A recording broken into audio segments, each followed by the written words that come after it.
Okay, so moving on to question 4. Question 4 says, the magnitude of A is 6.5. Vector A lies in the second quadrant and forms an angle of 30 degrees with the x-axis. The components of AX and AY are closest to. So I always recommend to draw these things out so you have a better understanding of what they're asking you. So vector A is in the second quadrant, consists of a magnitude of 6.5 and makes a 30 degrees with the y-axis. So if this is 30, we know that the other part, will be 60 degrees. So just like we did on question 2, I believe, just use the 60. So it'll be 6.5 cosine of 60 degrees plus 6.5 sine of 60 degrees, which leads to 6.5 cosine of 60, 3.25,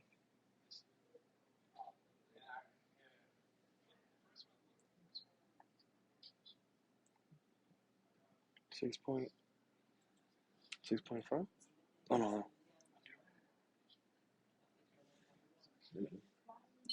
I'm sorry guys, it's not 6.5, it's 6.8.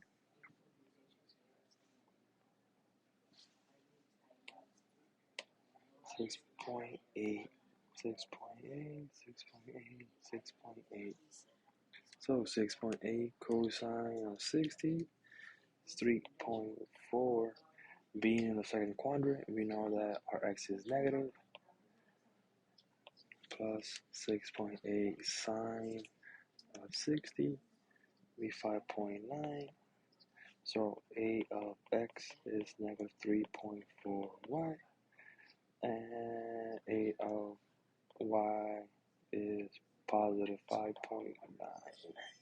So that corresponds to negative 3.4 plus 5.9, so it would be E.